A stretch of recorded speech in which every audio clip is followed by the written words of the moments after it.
January 7, 2025, exactly 6:30. You're welcome to News Tonight here on GHOne TV. I'm Natalie for a look at our top stories.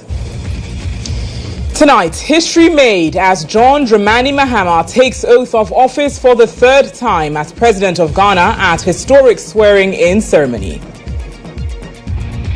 I, John Dramani Mahamas, do in the name of the Almighty God swear. Do in the name of the Almighty God swear. We shall bring you all the reactions from the scores of Ghanaians who were at the event earlier today. Let us all resolve to see what we can do to make Ghana a better place. We know that it has been bad, but John Mahama and his government are going to make things better for Ghana. We are hopeful the future is bright and better. So that this nation will see great social reform, the redistribution of wealth. First appointees of John Dramani Mahamas administration officially begin work after investiture of president.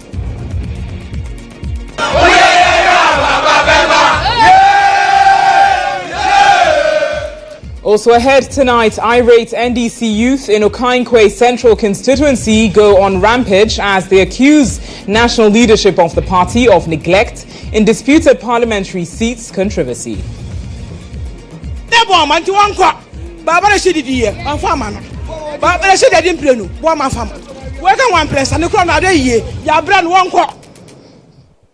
Ahead in business, President Mahama reiterates commitment to implementing 24-hour economy policy as he takes over office. Just imagine a Ghana where our markets are alive and bustling at all hours of the day, with responsive public services accessible at all times, such that businesses can operate flexibly to meet the diverse demands that they are subjected to. We'll bring you these stories and much more news here on News Tonight Tuesday.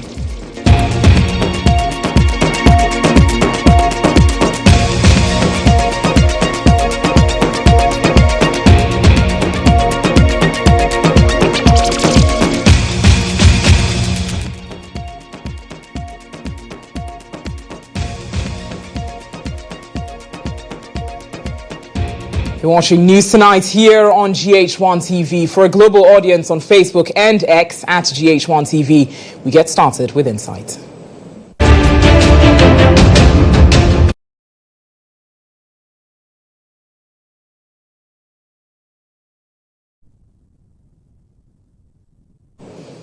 Now we remain your election hub.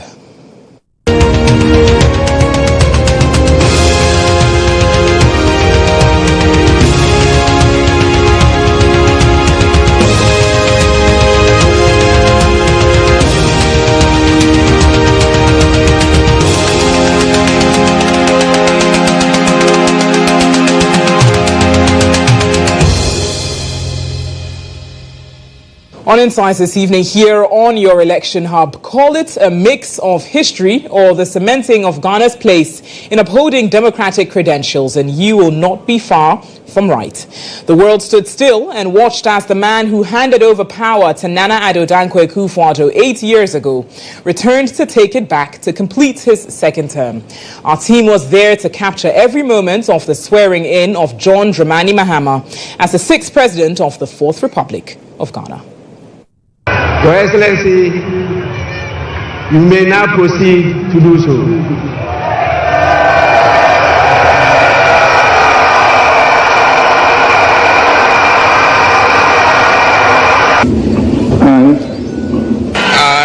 I, John Dramani Mahamas, thrice lucky.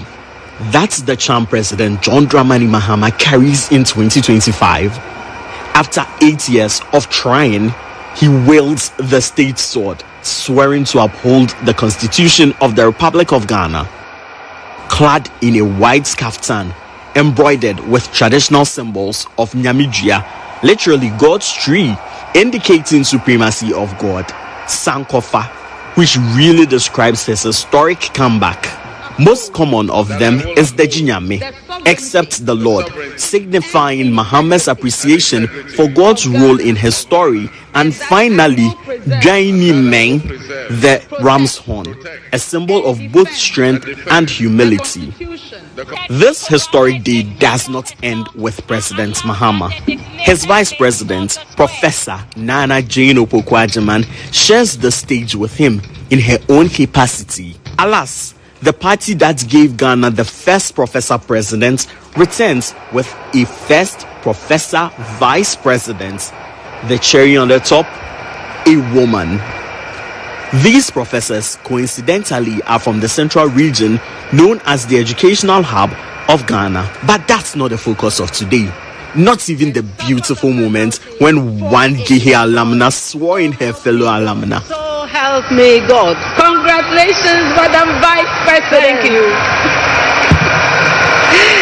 Lift your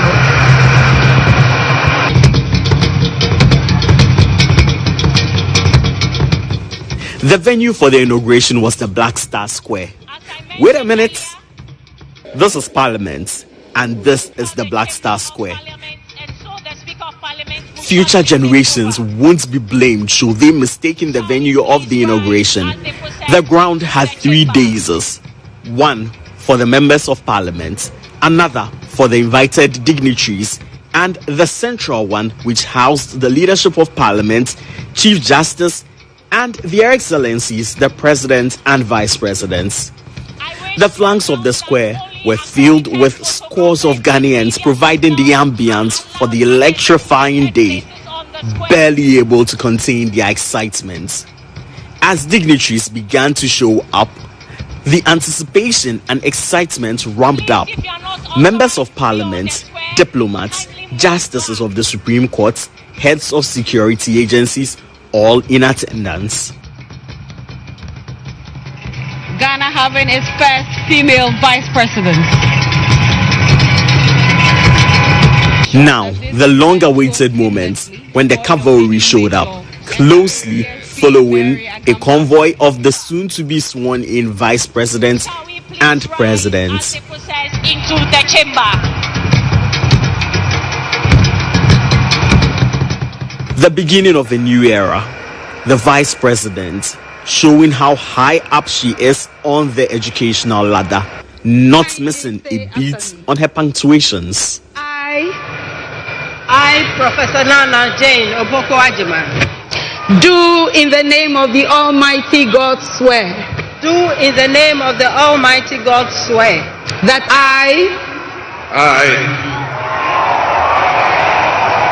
your name. John Dramani Mahama. Do in the name of the Almighty God swear. Do in the name of the Almighty God swear. La creme de la creme of the day, the history maker, 3-time oath swearer, taking stage fueled with confidence to the sound of rapturous cheers, President John Dramani Mahama.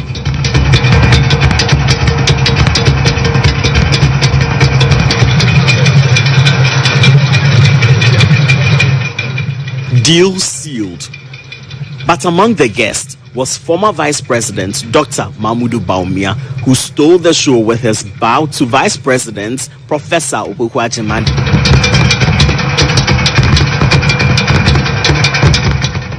And hugging off the President John Dramani Mahama.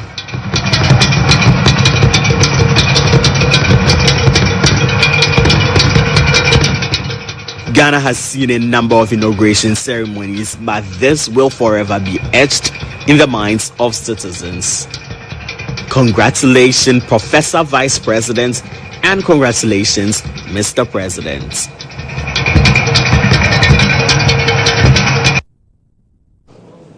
Certainly a historic day for Ghana. Now, newly sworn-in President John Dramani Mahamas has described Professor Nana Jane Opoku-Agyemang's election as vice president as a historic moment. He emphasized that Professor Opoku-Agyemang, being the first ever female vice president, solidifies inclusivity and gender equity.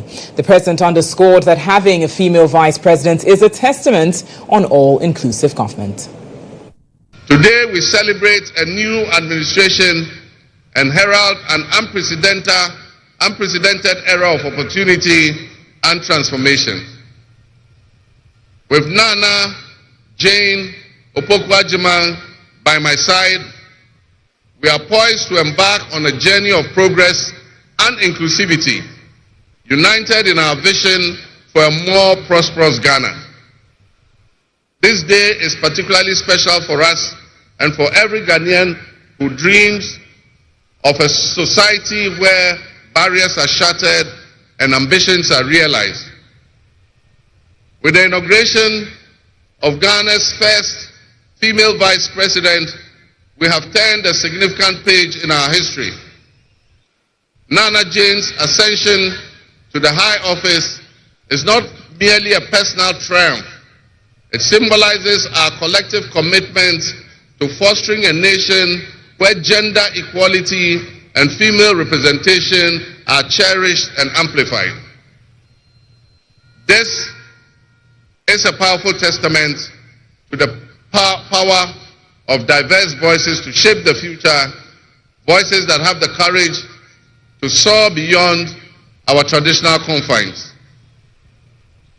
My brothers and sisters, together, as we look to the horizon, we reaffirm our dedication to breaking the glass ceiling that has long hindered many from reaching their full potential. Governance that reflects all segments of our population strengthens our democracy and enriches our conversation. We stand committed to enacting policies that empower women and ensure that the door of opportunity is opened wide for our youth and our women, regardless of their background. Together, we'll galvanize our efforts to create a society where every Ghanaian can dream, believe, and achieve without any restraints. Touching on the health sector, President Mahama emphasized that his administration will implement pragmatic measures to fortify healthcare delivery. He alluded to the unprecedented devastation brought by the COVID-19 pandemic, urging world leaders to invest substantially in health-related research. This, he stressed, is crucial in preventing future viral outbreaks and ensuring global health security. With the increase of the climate crisis, and as the waters grow warmer, melting the Arctic ice and permafrost, there's a greater likelihood for viruses that have been frozen and thought to be extinct for decades, perhaps even centuries, to begin to spread and create another global pandemic. The changing climate conditions, increased population density in urban areas, and mass international travel are enabling existing viruses to spread and mutate at a faster and faster rate than they did before. This is a serious challenge.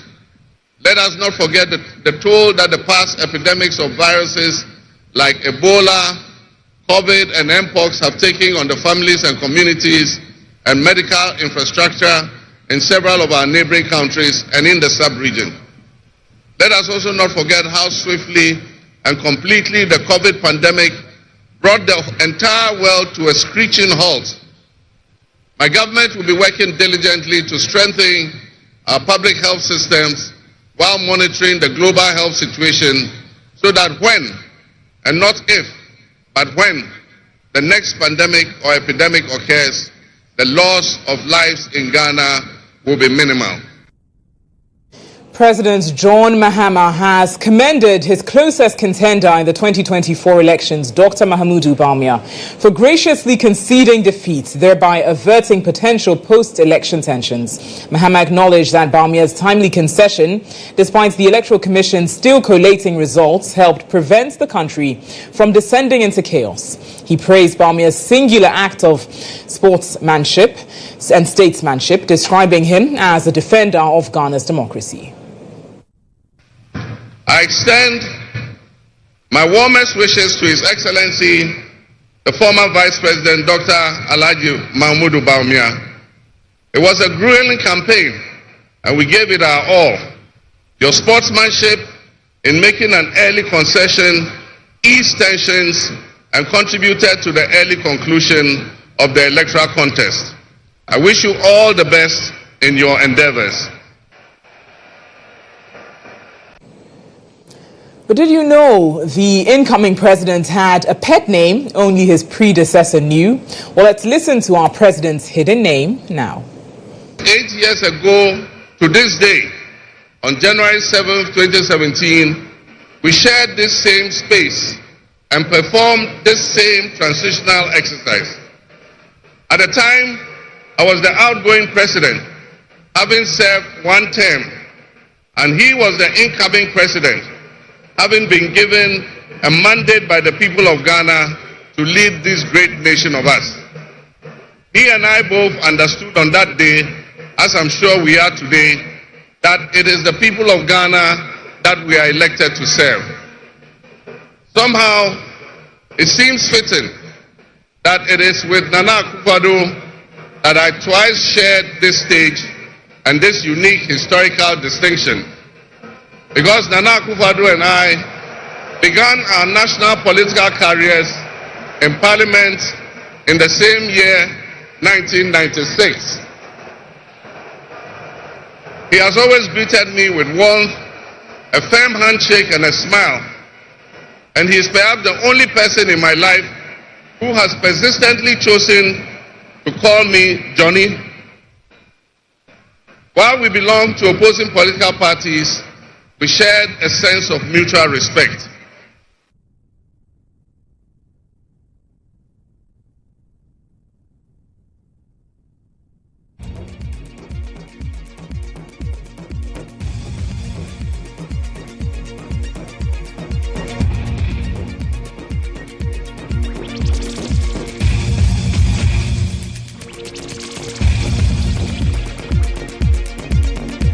Now, some attendees at the swearing-in ceremony of John Dramani Mahama as Ghana's 6th president under the 4th Republic expressed confidence in his leadership.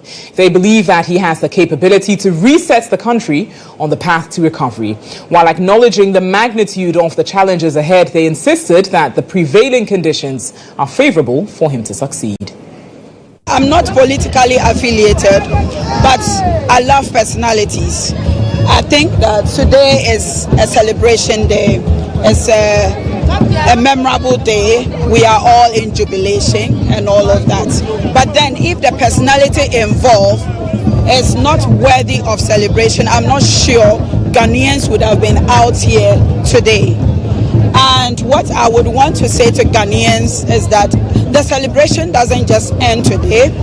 And we also have a responsibility and a contribution to enable this government take us to the next level. What do I mean by that?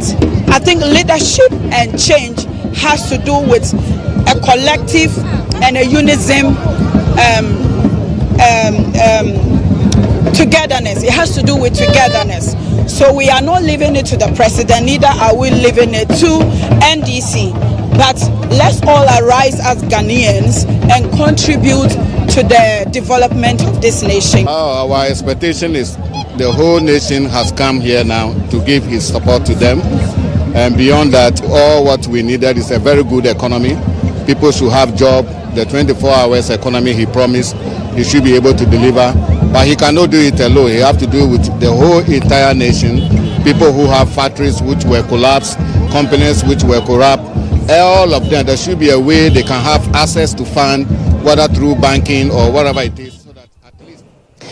Now, earlier we had the newly sworn-in president deliver an inaugural address that many political watchers described as rather impactful. Let's now probe that further with Dr. Bernard Tutu-Boahene to get his sense on what he makes of the inaugural address. Good evening to you, sir. Thank you for joining us here on News Tonight. Now, This is the third time that President John Dramani Mahamas has been sworn into office. What did you make of his inaugural address this time around? So we want to say congratulations to President John Dramani Mahamas for coming back the second time to assume office as the president of Ghana, and for as the ninth, president of the Fourth Republic. We want to congratulate him for the victory that he has topped. I think that yes, his inaugural speech was spot on and straightforward, thinking about the fact that whatever he said was clear, to the audience of the day and to some of us who also listen to him. I think that what is now left with is the fact that Ghanaians would actually support him, put their resources in terms of strength, money, material resources, to support his administration and probably to ensure that at the end of his term, this country, will be the winner. All the things that he said, talking about trade, talking about public health, talking about his focus, 4-point focus areas, and the fact that he's also going to rule based on certain values is something that is commendable, and we can only urge him on, motivate him, encourage him to ensure that yes, his second term as president become a successful one. Very well. Now, with that being said, would you describe his speech as having been reconciliatory enough? I mean, there were some key points that clearly highlighted unity, but in your view, was it reconciliatory enough? Yes, I think so. He did what he has to do. He said what he has to say. In the first place, he's talking about inclusivity, which means that his government is going to include all people, no matter your background, no matter your political colors, no matter your ethnic group that you belong to. He is going to probably include you as long as he finds you useful in the government. He spoke about issues of diversity, understanding the fact that yes, Ghanaians are made up of diverse ethnic groups and diverse people, with different characters. Irrespective of that, division, he is going to ensure that we stay together as one people with one destiny and with a common goal. And that talks about the unity that he believes that yes, Ghana must move on as a united force to achieve what he described as resetting, the Ghana agenda. He talked about issues of equity, and I think that equity has to do with distribution of resources and wealth, and that irrespective of where you are coming from, irrespective of your political, color, as long as he remains president, he is going to ensure that whatever it takes, he is going to distribute wealth, he is going to distribute, the resources of this country equitably to ensure that every community, every constituency, every town, village, or city, benefits from the national cake. And I believe that this is something that, or these are words that he has used to ensure that the nation, the country Ghana, remains united as before. And I believe that he couldn't have said anything different from what he said. Very well. Thank you for your time and insights this evening. Dr. Bernard Tutu-Boahene joining us on that issue and probing the President's inaugural address, describing it as reconciliatory and unifying. Let's turn to some other stories. Tutu Adanso was also on the ground to gauge the mood and capture the expectations of some citizens who were at the Independence Square for the inauguration ceremony of President John Dramani Mahama and Vice President Jane Nana Opoku-Agyeman. The Independence Square is a place that makes people great and also bring people down. So today's gathering is a gathering of spiritual beings who are with us. And mind you, the Independence Square is close to the sea. Majority of the gods that brings judgment and freedom are from the sea area. You have to be very careful when you are giving expectations that you yourself, you are not involved. You have to be expected to do what must be done, why what must be done. His Excellency, the President of the Republic of Ghana, is a president for all of us in Ghana. And for that matter, we all are expecting a good Ghana. What didn't go well for us in the previous government, we are expecting a slight shift, not a major shift. Leadership is about demonstrating that you can do it. And when we look at the previous work that he has done concerning the infrastructure development, investment in education and health, and even the restructuring and the problem of the legal system, I think that he is the best man for the job. For this reason, he has done it before, and he has shown that he was better at it than anyone who came after him, and he will do it again, and probably even better than he has done. The main thing that we are having a challenge with in the legal fraternity is the caseload on the courts. The courts are clogged with cases which move very slowly, and I think one of the main things that the president would do, as explained in the manifesto, is to put in structure and reset the judicial system, the legal system, so that all these problems of sluggish movement of cases will be away, and then people can see justice quickly, speedily, and then people will be satisfied with the legal system. It's supposed to be different because he is the one who has supposedly carried the sword for the third time. So Mahama is God sent. Some people said he can't be president again. Some people said they have banned him from the first house. A lot of words. But God has shown himself strong in his side. Now, His Excellency John Dramani Mahama is the president of the Republic of Ghana. I expect him to reset Ghana, as he said, because where the MPP government has brought the country to, he is the one who can save Ghana. So we are praying behind him, we are praying for him, that God should give him the strength, the boldness, the wisdom to rule this country. We have discussed so many things already, and I know when His Excellency John Dramani Mahama, the industry will be back. Now, the first appointments made by newly sworn-in President John Dramani Mahama have officially begun work. The new appointments, led by former Chief of Staff Julius Deborah, are expected to steer the affairs of the new government in his previous position until substantive appointments are made later in the year. The other appointees include Dr. Callistus Mahama, Executive Secretary to the President, Prosper Douglas Bani, Head of Security Task Force, Dr. Valerie Sawyer is Senior Presidential Advisor in charge of Governmental Affairs, and Augustus Gusi Tanor, Presidential Advisor on the 24-hour economy and accelerated exports development. The President also appointed Marietta Ejewa Ofosu as his legal counsel and Felix Kwachi Ofosu as his acting spokesperson.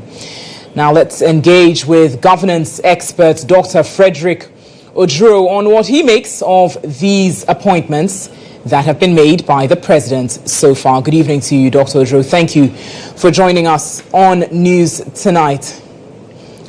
Now we're working the phone lines to reach Dr. Oduro.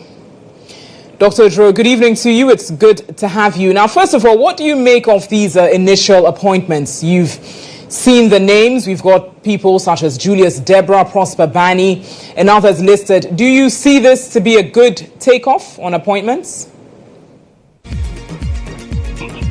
First and foremost, all the people are known people who worked under President Mahama.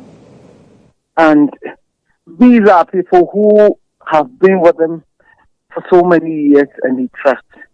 It's very important the president appoints people that he knows and can trust and can believe, especially at this initial stage, that these are the caliber of people who understand what I intend doing and can help with his government.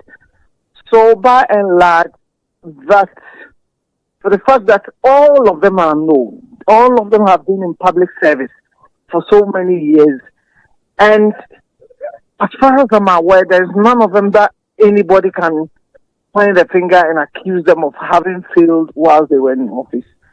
I have no qualms about that. The key thing is that the president trusts them and believe they can help him, especially at this initial stage, that he doesn't even have any staffers, so to speak. He hasn't appointed ministers, he hasn't appointed chief executive, he's not got his government in place.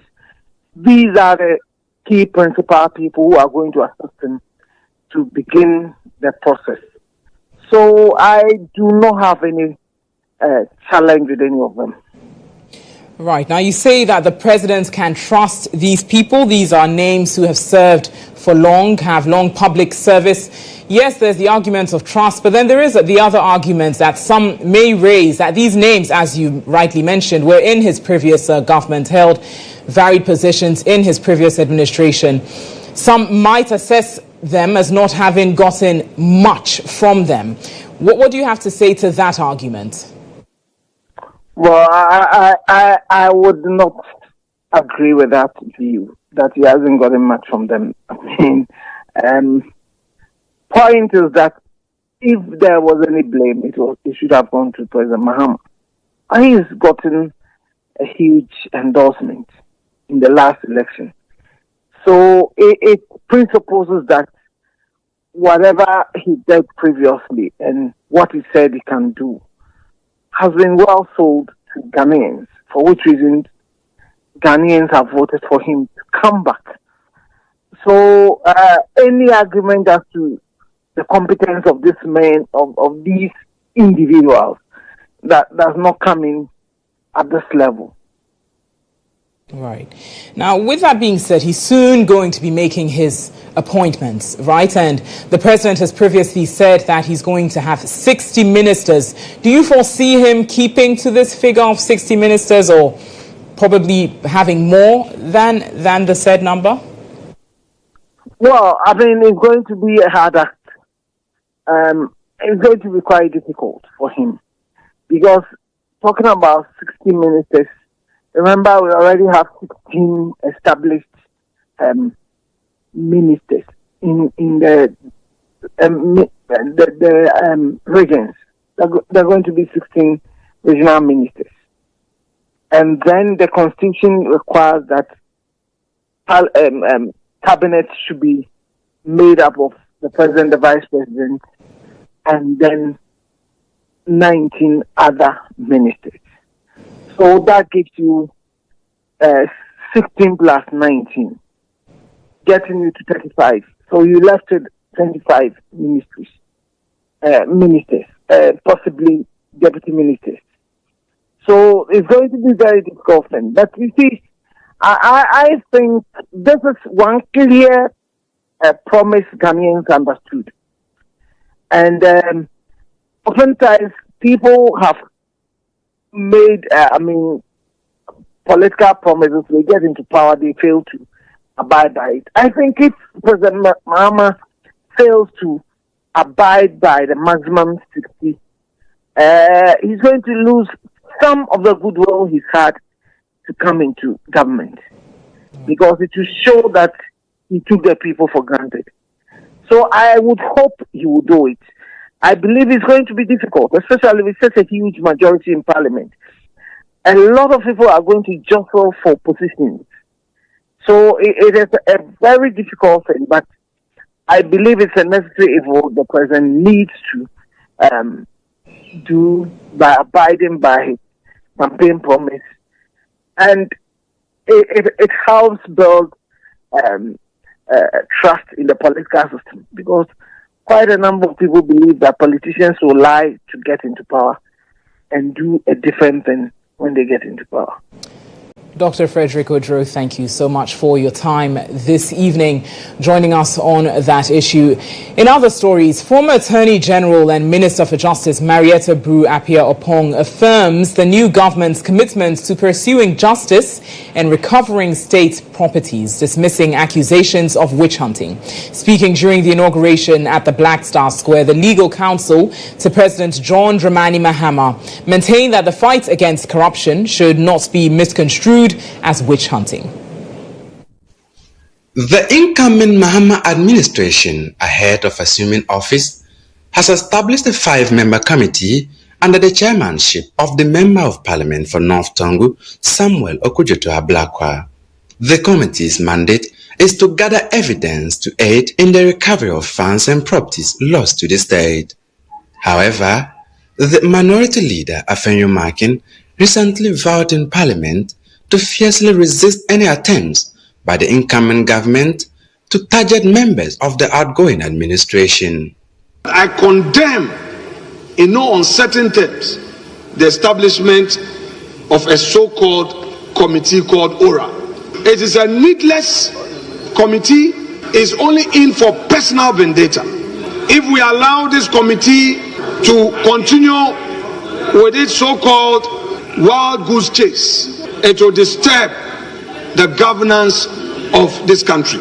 We have institutions of state. We must support them to do their work.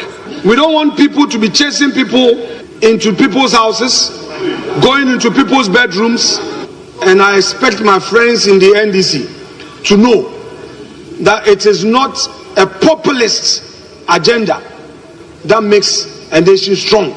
We are not going to allow you to use unconstitutional means to shut us up.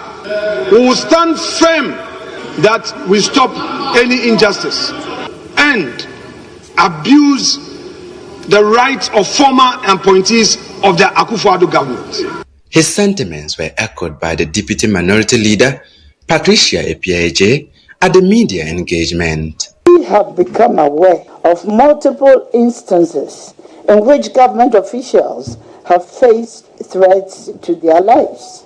We must stress that the physical harm, intimidation, and threats have no place in the free exercise of political rights. Despite these assertions, Marietta Brew Appiah-Oppong reiterated that such resistance would not impede the cause of justice. We stated clearly that we are launching, or in fact it's already been launched, for a committee to start receiving the information.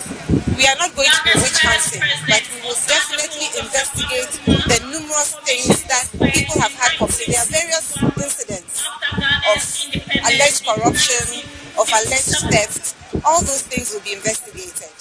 And if wrongdoing is found, we will definitely prosecute them. But it shouldn't be that we are witch hunting. We are just righting the wrong.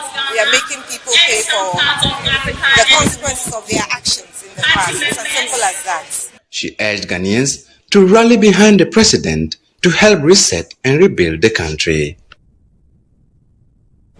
And that's what we've got for you on Insight tonight. But do stay with us. We've got more news shortly.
You're watching News Tonight here on GHOne TV. Some irate youth of the now governing National Democratic Congress in the Obuasi Central constituency are unhappy with what they say is the silence of the national leadership of the party on the current impasse regarding their parliamentary candidate Baba Sadiq. The angry youth have since burned lorry tires and blocked portions of the Abeka La Paz to press home their demand to have their parliamentary candidate sworn in as the Member of Parliament of the Obuasi Central constituency. Obed King Gaglo has more.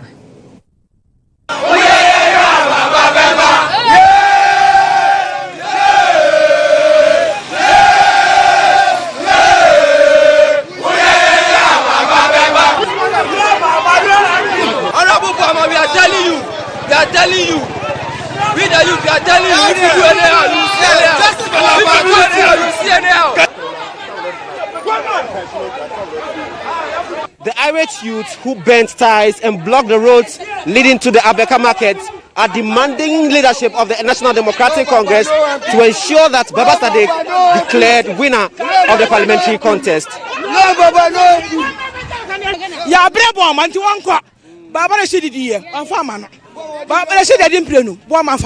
Working one place and the crown of the year, ya brand one quart, no bimbra. I see you can't go for. Yeah, you want to go to my share. It's a episode to not free. Baba, I have vote to my Baba, no one, I should yeah, Pepuama, I say, boys, some more, we. It's your bad or the Wissika abroad. Oh, my, you to be a Juma, Waha. It's a Baba, Nayashe, yeah, Pepuama, I walk out way. You Usi and pay Juma, who say, one my Juma, but I company, and now certificate, and now the chapter of my Juma, Buama, ya John animal. Angry members of the party also accuse national executives of the party of sitting aloof for Patrick Yabuama to be sworn in as Member of Parliament for the constituency.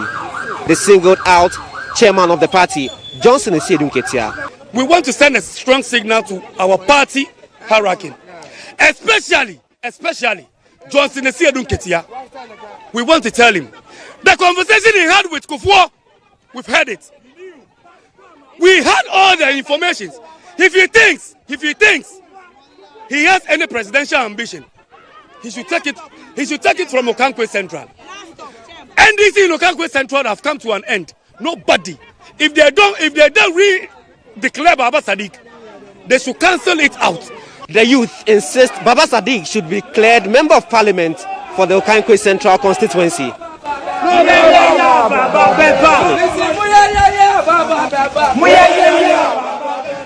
Well, despite the swearing in of all 275 members of parliament, the National Democratic Congress NDC remains committed to seeking legal redress over disputed parliamentary results from the just ended elections.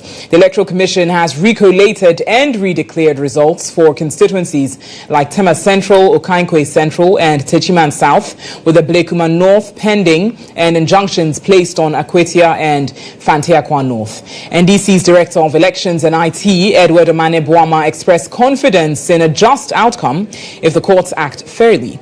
Speaking to Abdul Hanan Adam, he emphasized the party's determination to let the legal process take its course, while highlighting the factors driving their quest for justice in these constituencies. If you have the audacity and the courage to defy the law, then it means that you have the muscle to bear the weight of the law. So what is the NDC, what does the NDC intend to do with the Akwetia case? We know you are still challenging Fanteakwa North, whereas we know that you are still challenging Obuasi Central, Ablekuma North and all that. Tema Central, allow the court processes to take its course. We are ready and willing to let justice work. And by the grace of God, the institutional decay that we have seen over the past 8 years, there is a new dawn, and that institutional decay itself will also be healed. Isn't that going to be abuse of office? It is not abuse of office. We didn't start this case when we were in office. We believed in our cause, and we will continue to fight it. That is all. But how do you respond to the saying that you have enough seats in parliament? So why are you still fighting over this 4 or 6 seats? Ghanaians made a decision.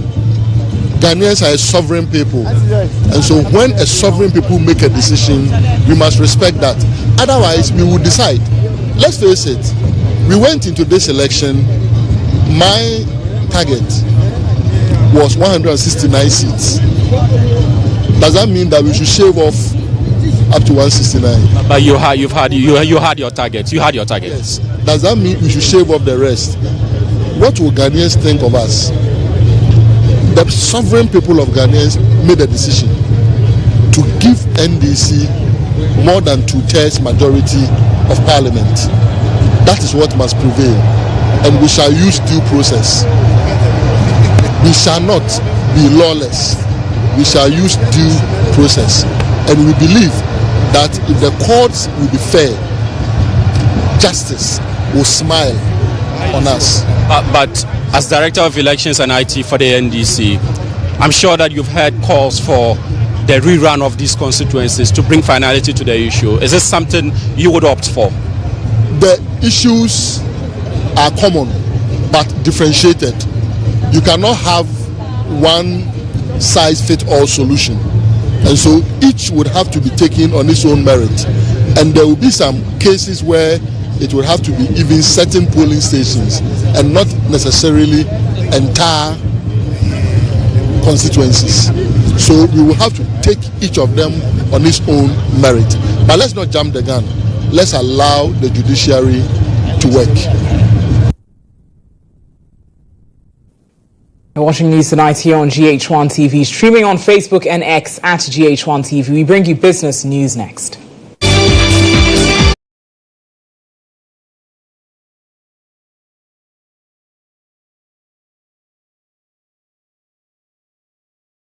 Newly sworn-in President John Dramani Mahamas has reiterated his commitment to implementing his proposed 24-hour economy policy with a strong emphasis on agribusiness. According to him, when achieved, many potentials that have remained dormant will be unlocked, paving the way for job creation and economic growth. The president, who was sworn in on January 7, 2025, after an overwhelming victory in the December 2024 general elections, indicated that this policy will serve as a game changer for the country.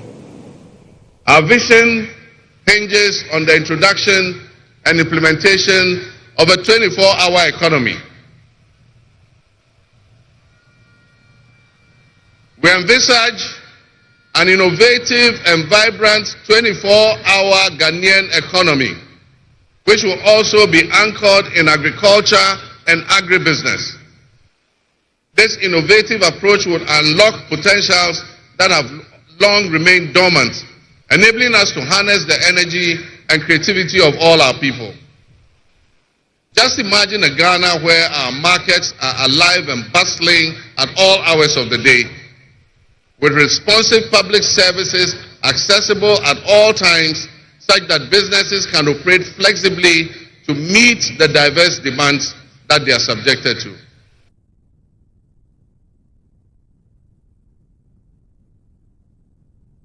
Meanwhile, President Mahama further extended an invitation to businesses to invest in the country, emphasizing his commitments to creating a favorable business climate. He pledged to reduce taxes, alleviating concerns about the profitability of investments and encouraging businesses to thrive in Ghana.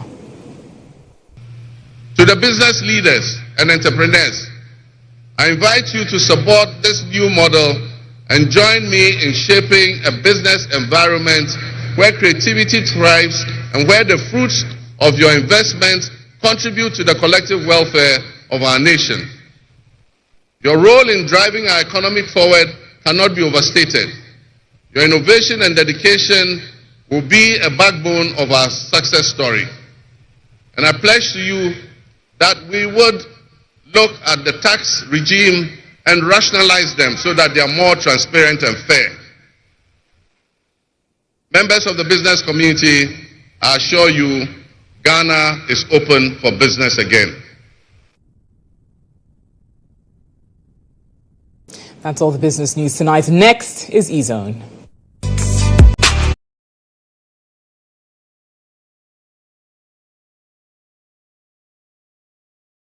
The inauguration of John Dramani Mahamas as the 6th President of the Fourth Republic was not just a political event, but an occasion to showcase the fashion sense of Ghanaians. While there were several sewn clothes, one costume stood out, and that is the one worn by the newly sworn-in president.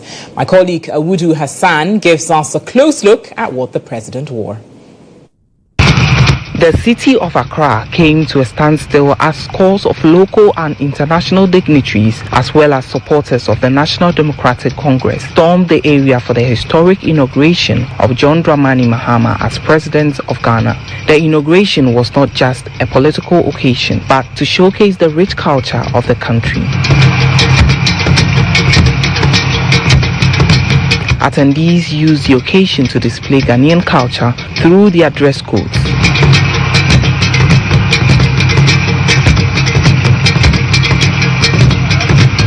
While some attendees wore suits and other foreign attires, many were seen in beautiful Ghanaian clothes such as kente and fugu, depending on where they came from. But in the sea of colorful fashion, one stood out, and that was what the new president wore for the occasion. John Dramani Mahamas wore a customized white agbada, beautifully adorned with intricate kente designs with beautifully woven Edinkra symbols. Some of the symbols included Nyamidria, symbolizing the tree of life, representing purification and blessings. The Sankofa symbol, to wit, return and fetch it, representing the idea of learning from past to improve the future. And the Chinyami symbol, that signifies the supremacy of God, guiding his leadership decisions. Indeed, fashion is an important part of our culture, and today was a perfect representation of that. The vibrant style showcased at the inauguration not only highlighted our rich heritage, but also set a stylish tone as we move forward together as a nation.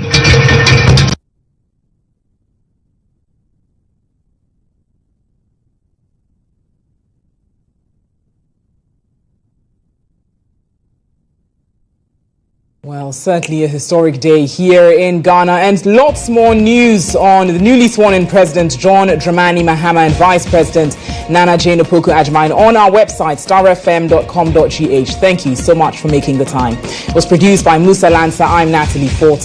Have a wonderful evening.